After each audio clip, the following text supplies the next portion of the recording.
You guys ready to rock? Well, Merry Christmas to everyone. Appreciate your guys' time on a Monday. We got the Idaho Potato Bowl about to kick off here in about a half an hour. But Merry Christmas, guys. And, I really do, it's such a special time. Jesus is the reason for this season. It's not about just Santa Claus and Christmas trees. It's about, our Lord and Savior coming to earth to save us from our sins. That's something that I even remind my little daughters about as we're running around trying to get them gifts. And I have not shopped for my wife yet, but you better believe I will be out and about today shopping for her. But Jesus is the reason for this season. I'm so thankful for this time of year. Thankful to be around you guys and excited where our team is growing to. Had a good couple weeks getting some guys that have been banged up healthy. And so we had a practice today. Our guys are going to have Christmas Eve and Christmas off along with the staff. And then we'll be back. The 26th is the game week Monday, and we'll hit the ground rolling. But we're in a good place. We got to keep growing and earn the right to play our best on the 31st. And that's exactly what Penn State's going to work to do as well. Thank the world of their team. I don't know Coach Franklin, but think very highly of him, a ton of respect for him, what he's done over the years, what he's done this season. I mean, they're a touchdown away from being the Big Ten champs and probably being the #1 overall seed in the playoffs. So ton of respect for him as a coach. I have followed his journey for a long time. He's done a phenomenal job. And really, in all three phases, they're playing their best football. I mean, what they're able to do against SMU on Saturday, I mean, that's very, very impressive. I mean, they were able to, about 12 minutes left in the fourth quarter, they were able to rest their guys in a playoff game. That's a testament to their team. Offensively, they put you in a lot of conflict. I mean, their new offensive coordinator, Andy, does a phenomenal job shifting, motioning, bunch of different personnels, and they're very, very talented across the board. So we got to do a great job with our communication and our eye control just to deal with all the pre-snap issues, along with a lot of schematics that attack you. I think we're going to defend two of the best running backs we've seen all year, and I don't even know if it's close. I mean, these two backs are elite. Not only do they have the top-end speed, but they can also break any arm tackle you come with. And they got, one of the best tight ends in the entire country. Going to be a first-day draft pick, and it's deserved. What I love about Tyler, number 44, is he's not just a pass catcher, which he is. He'll line up at Wildcat. He catches a ton of balls, but he's also, he is extremely physical at the point of attack in the run game. And they got multiple tight ends with him. They got a bunch of receivers that got a ton of juice to stretch you vertically. And, their quarterback's an NFL-type kid. He's long, can run when the pocket breaks down, do have some design runs we got to be ready for, and he can make the big boy throw. So offensively, they put you in a lot of conflict, and we got our work cut out for us. Defensively, it was on full display what they did this weekend versus SMU. They one of the best fronts we've seen all season. Obviously, everybody knows about Abdul Carter, number 11.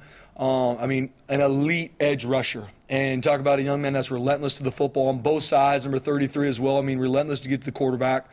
Kobe, number 41, their linebacker, can go sideline to sideline. Really like their safety, number 1. So they've got a bunch of players on defense that are absolute relentless. They're extremely talented. They play really well together. And it's really hard to get them misaligned, even on shifts and motions and different things. They're very well coached. Coach Allen's done a really good job with that unit. They get lined up, they're all on the same page, and then they pin their ears back, and they're on the attack. One of the top run defense in the country, one of the top defense in the country in regards to points scored against them. So we got our work cut out for us on that end. And then special teams-wise, they've done a really good job. They got elite returners, punt return and kickoff return, and they're going to obviously be aggressive. Phenomenal call by Coach Franklin versus Minnesota on the fake punt that went for 50 to essentially ice the game. And they're going to be on the attack special teams-wise, and they're extremely physical on special teams too. Number 0, one of their defensive players does a phenomenal job in all 3 units. We got to know where he is at all times, and they play their best players on special teams. So we got our work cut out for us. It's a phenomenal opponent that we're going to meet down in Arizona, and we're excited to go put the ball down. Is there anything, you mentioned getting guys healthy. Are you willing to say anything about Tubner or any of these guys that have been out? Yeah, Tubes is practicing today, so he's in a really good place. BJ, he'll definitely be available for the game. We're just going to continue to work through what that looks like, but he's able to get a lot more reps than he was. He was able to play a little bit in the championship game, not as much as we wanted. That's just because he's an absolute warrior, but he's doing a good job to get back healthy. We'll see exactly what his reps are going to look like in the game, but he was able to get some reps at practice today. Any chance for gains? We'll see. He did some stuff at practice today. He looks really good. What's it going to look like from the game? It's going to be the same thing. It's going to be I don't want to say game time decision, BJ, but it'll be game week. What was it like consuming that game for you on Saturday? Watching, you've known that you're playing in this game for 2 weeks now, but you kind of had to wait until this weekend to figure out who. So, what was it like for you guys just kind of watching this, and how did you choose to watch it? Yes, we finished our recruiting official visit on Saturday right before the game started. But one of my favorite things, I remember talking about my daughter's four-year-old birthday was Saturday, day of the game, and I remember I got to do a much better job communicating with my wife as the week goes, which I'm growing in, thank the Lord. And I remember on Friday talking to her about, like, man, I can't wait to finish the official visit, come home, 10 a.m. kick, watch the game. And she's like, we're going to Fly High jump time for your daughter's birthday at 10 o'clock. So I was like, ooh, probably should have done a much better job planning for this.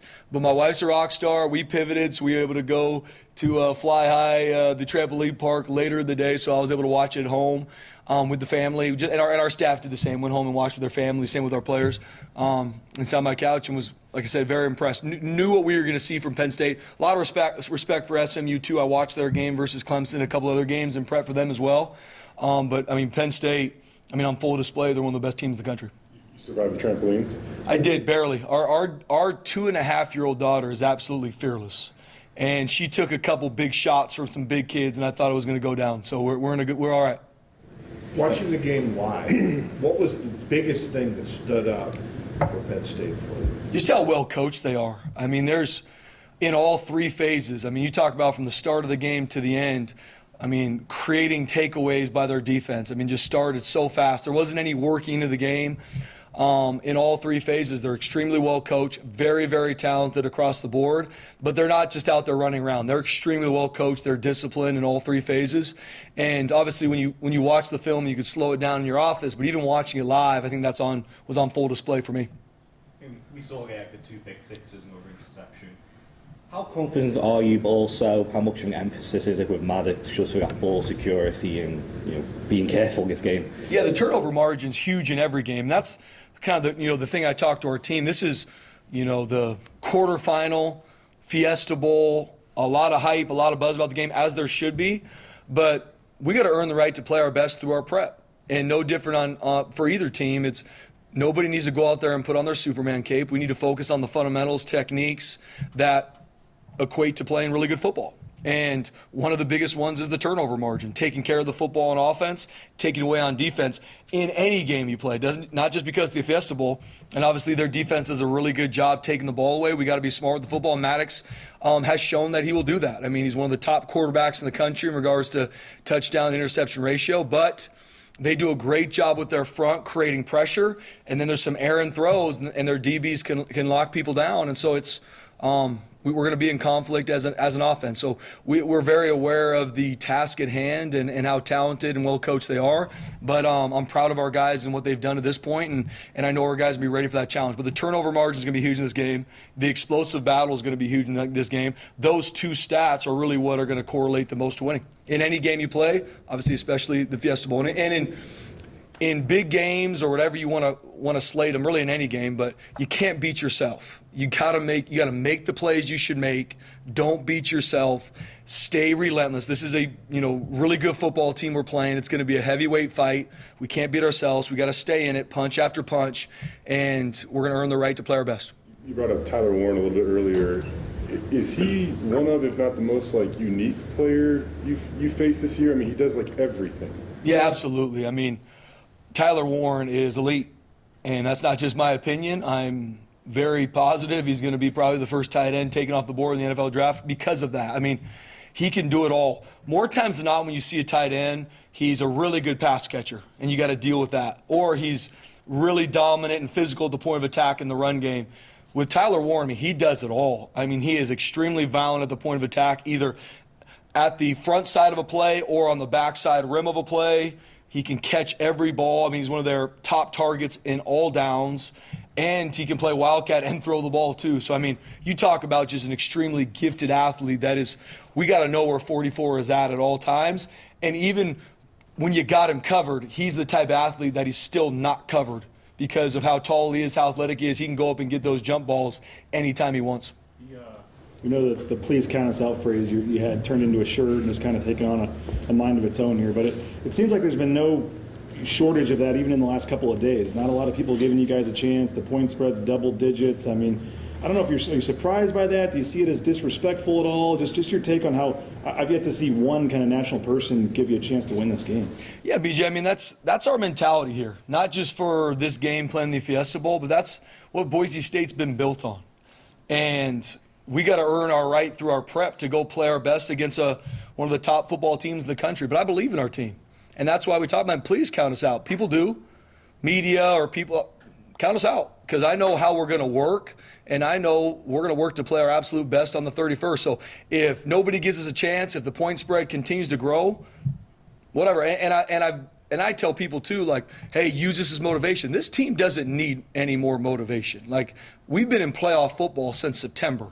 And it's 1 week at a time, working to play our best, counting us out, oh, you can't keep this up, or what's going to happen. And our guys continue to work, continue to do what's required of them, and continue to improve every week. So all the outside noise of people counting us out, awesome. We've been with the outside noise of everybody saying how great we are. On either side, you got to block the outside noise, and I believe that. Like, please count us out. I mean, that's what Boise State football has been built on is people thinking we can't do something, and we work our tails off to find a way to prove people wrong. And that's what I believe in our team. Wherever and we use the phrase "put the ball down." Like, it doesn't matter the stadium, doesn't matter what fans are there. Like, on the 31st, put the ball down. We're gonna be ready. And I've seen you kind of like some of those tweets and things when people say that. I mean, are you sending out daily, text to the team with that stuff? Do you play? I mean, I know you say you block it out, but are you making sure the players are aware of some of this? Yeah, I think it's just, for me, with no different from the times that we were picked to beat a team by, a ton of points or whatever the game is. When we talk about outside noise, like, I'm very direct with our players on what is going on. Not because I don't want, if I'm not, they're going to fill in the gaps from outside sources, either family or media or anything. So I'm very direct with our team on what is about to happen. What do we expect from either the team we're playing, from the environment, from the media? And so we talk about those things like, hey, right now, nobody thinks you can win this game. Perfect. There's been games I said everybody thinks you're going to win, but you could still lose it very quickly. And so I'm very direct with our team on, hey, guys, nobody thinks you can win this game. Every single person in this team room, me included, has been counted out in their life. You can talk about it. You can feel bad. You can use it to motivate you. At the end of the day, all that matters is the work you put in, and that's what we have to do through the next 8 days. If we do that and we continue to focus on what matters, our work, we'll go play our best on the 31st. And once again, what I believe and what my message to the team is, your best is enough, and your best is required. And I believe if we can continue to focus on those things, we'll be able to play our best, and I know it's going to be enough. And I know Penn State's doing the same thing. And like I said, ton of respect for them on who they are as an entire program, not only over the years, but how they're playing right now. They're playing their best football. And so that's my message to our team is, for us, we have to earn the right to go play our best, and not when we go put the ball down on the 31st. Like, that started 2 weeks ago, and it's every single day how we prep and recover to play our best. Okay, I'm going to take some Zooms real fast. Rich from Red and Eagle, go ahead. Thank you, Spencer. Merry Christmas to you and your family. We know about Ashton's statistics. We've seen the numbers. Can you tell us, the people who cover Penn State, what makes him so special? Yeah, good question.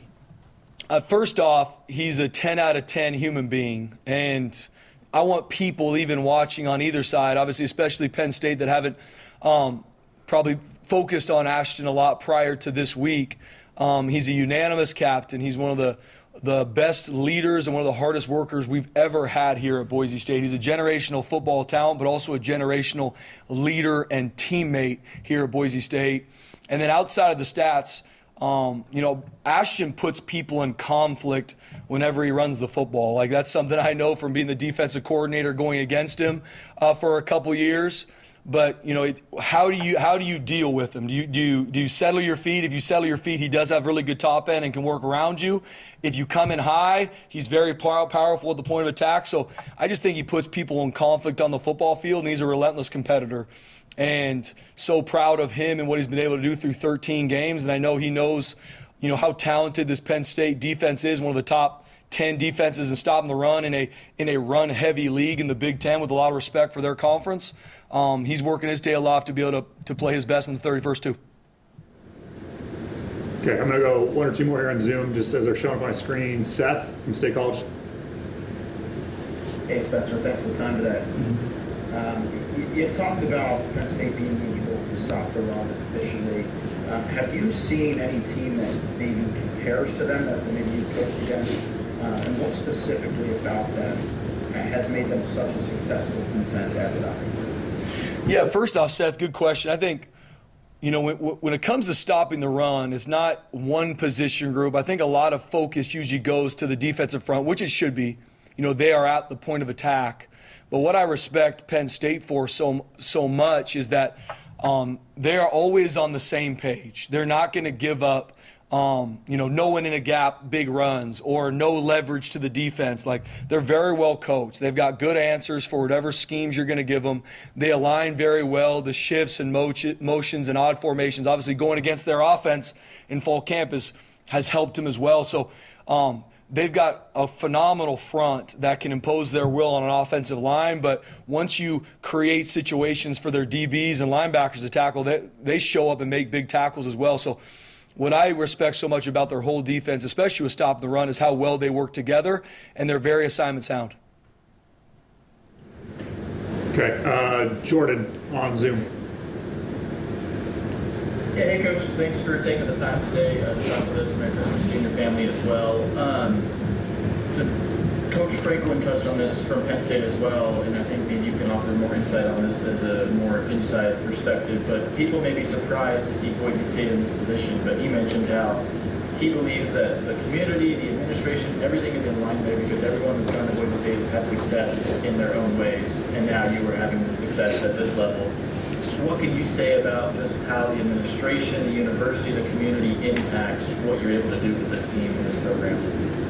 Yeah, Seth, it's everything. I mean, I have so much support. I mean, I really truly believe we have the best athletic director in the country in Jeremiah Dickey. I mean, it's never, no, I can't do that from him. It's always, we'll figure it out. We'll find a way. Keep pushing forward. I mean, I am supported by our administration, supported by our staff, by our players, by the community. I mean, Bronco Nation, 7 games, 7 sellouts. I mean, across the board, the support that I feel as the head coach, and I know our team feels from our community and beyond, is through the roof. And even where, Boise State has been built on the backs of years and years of success way before I got here. And so even this season is not because of me, it's because a group of young men, wanted to leave a legacy, be different. We haven't been to the Fiesta Bowl in a decade. And they said in January, we're going to go get that done. And they went to work.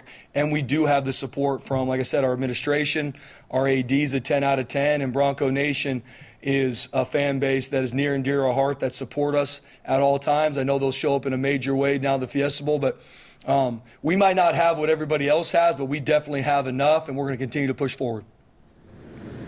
Okay, we'll come back to Zoom, go back to the room here.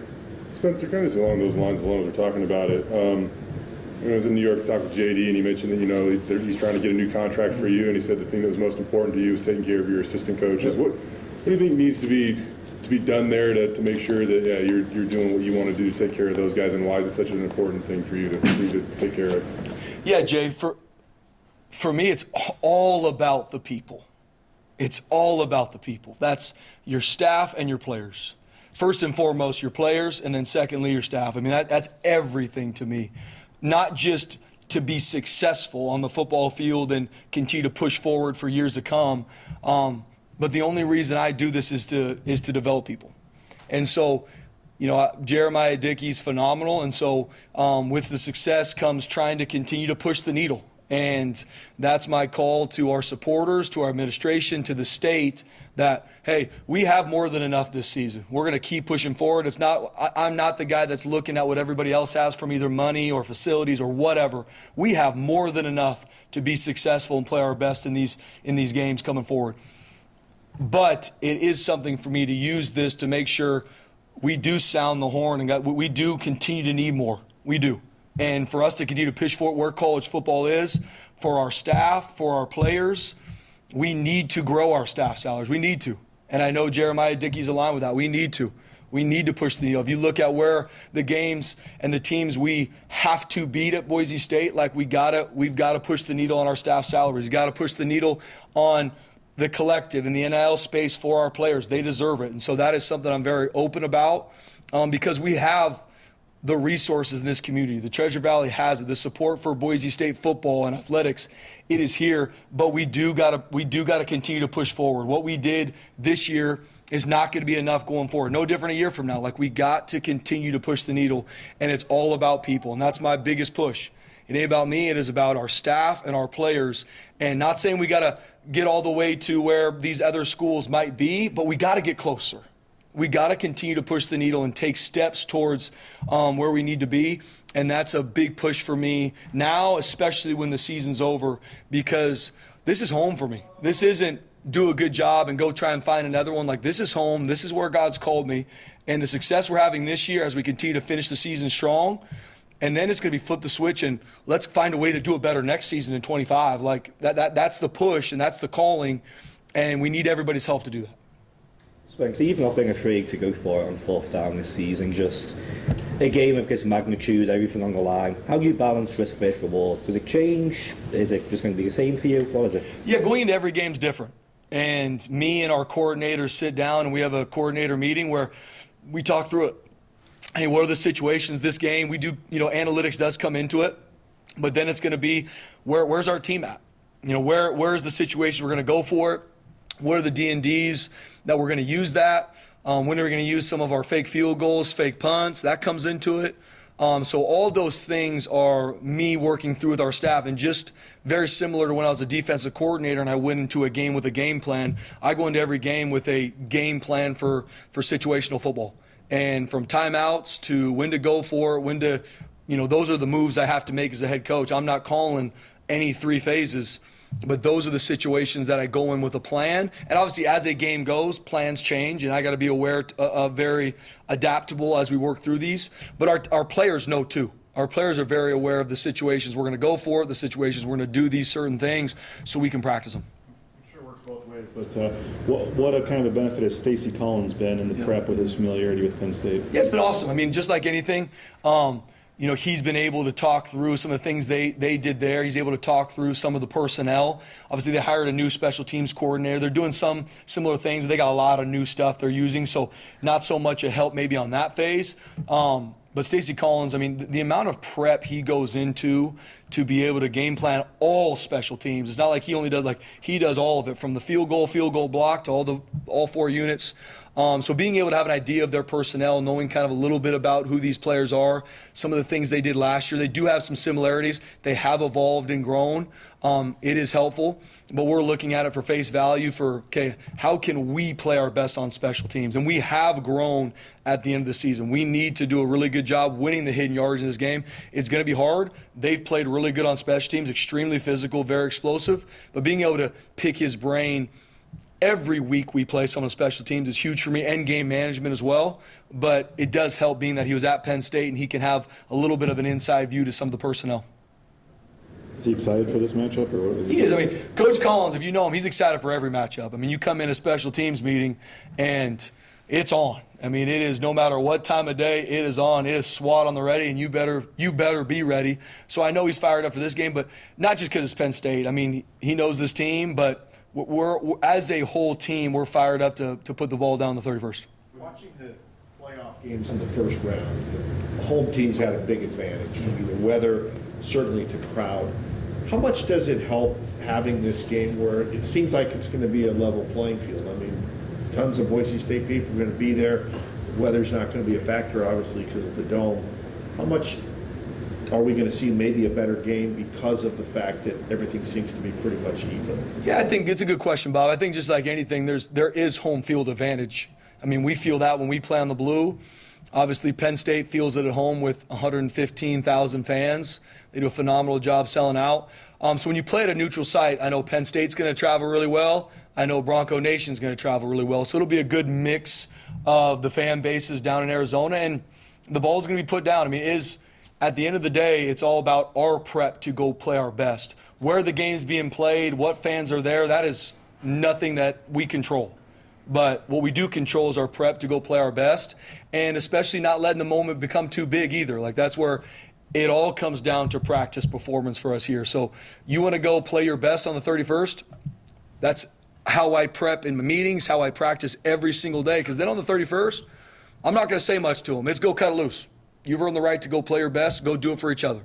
And that's what we're going to say on Tuesday, a week from now. So where the game's being played, neutral side, I think it does, quote unquote, even the playing field for both sides, but it's a football game. Go put the ball down. If it's on grass in the parking lot, it doesn't matter. I know we'll have 11 versus their 11. Let's go. We asked you on Selection Sunday, 2 weeks ago about the time off and how it would benefit Ashton, but seeing him actually have time off and talking with him, like, how much has this and will this help him, come New Year's Eve, in your opinion?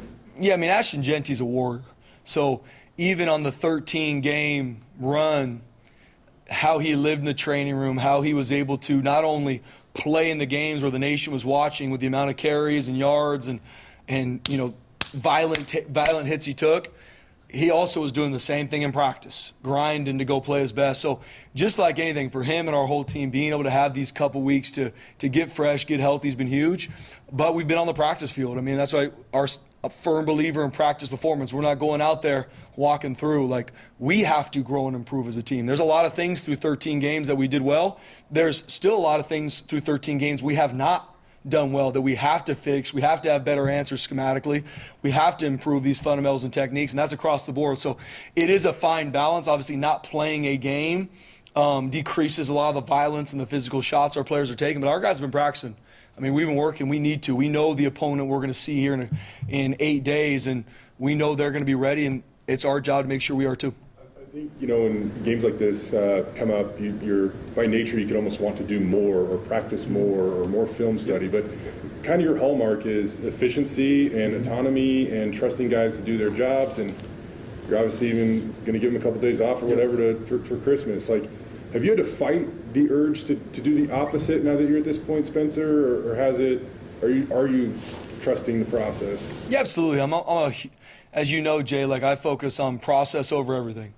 And I think that's the way to stay consistent. So it's not, all right, here's the big game, so now we're going to change everything, and I'm going to try to micromanage everybody, and longer practices and more meetings. And to me, it's like every game's the most important game, so your process should continue to grow and be elite week to week to week, regardless of the opponent, regardless where the game's being played. And so no different going into the Fiesta Bowl, quarterfinals of the playoff. I just want to make sure we do our process better than we've ever done it. And that's the same way when we played UNLV in the championship, no different than the week prior. Like, we're always just trying to do us better. And that's no different for me. And so are there times that you kind of fight, well, we should probably do this? There is, absolutely. But I got a phenomenal staff around me. And being through this now for 13 games, like, I trust our process. I can't promise you what's going to happen on the 31st, but I do know if we trust our process, we find a way to do it better from our meetings to our practice. We're still very efficient at practice. We're not going longer. We're not doing extra meetings. Like, we put a premium on the time they're in this building. It is on. So that 30-minute meeting you got, like, you need to steal every second from that meeting. Because all of a sudden, because the playoff is not all of a sudden going to be an hour. Like, efficiency in our process, and trust it. No different in our schemes. Like, we're going to have switch-ups. We're going to have some different adjustments for Penn State, just like Penn State's going to have for us. But it's all going to come down to execution. And to focus on execution so your team doesn't play slow, I believe in process, and I believe in rest and recovery. That's why I wanted our staff and our players to have Christmas Eve off, have Christmas off. They need that time. They're not going to get this Christmas back. Regardless what happens on the 31st, this time with their families, us included, you're not getting that back. My daughters aren't getting any younger. And that matters to me, and I believe that we've had a good process to this point. It's time to go recover and enjoy our families on the 26th. We got to get ready to go to work. All right, let's go back to Zoom real fast. John, go ahead.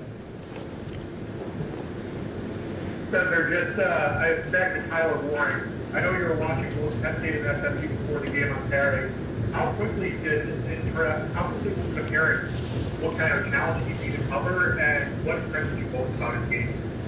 Yeah, I mean, prior to even watching the game this weekend versus SMU, I mean, even on the film study on the season he's had to date, and talking with a lot of coaches that have played against Tyler, every single one of them just talked about how elite he was in every phase of the game. The second we talked to defensive coordinators that have played against Penn State, the first guy they all brought up was Tyler Ward, and was just, he is better than maybe you might even think he is. Like, it's one of those where you keep waiting for, okay, what are some flaws in his game? Is someone going to find something even when you're watching film?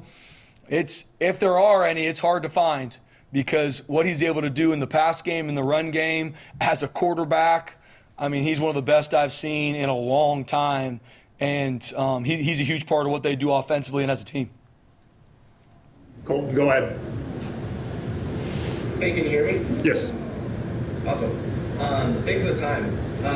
Yeah, I just wanted to get your thoughts. Obviously, being now in the CFP quarterfinals, a big topic of discussion right now is the format and which teams deserve to be in or out.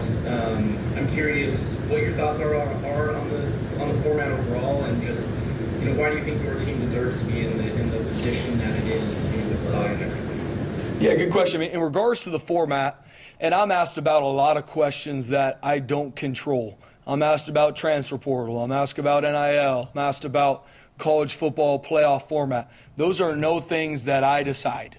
And so when the college football playoff came out and how the format was going to happen, that's what we went on to attack. And looking at it from our team in the offseason, we knew that we had to, each game was a playoff game, and what that would mean at the end of the season was up to us handling week to week. At the end of the season, at 12-1, winning our Mountain West Conference championship game, fully believing we deserved the right to get a first-round bye. If that didn't happen, if all of a sudden they put us at a different seed, we'd be fired up to play the game. Because those are things we don't control. I'm not on the college football playoff committee. They're not calling me to ask me how I should change it. So it's not something that I think about a lot. I do believe our team has earned the right through 13 games to get a first-round bye and play in the Fiesta Bowl.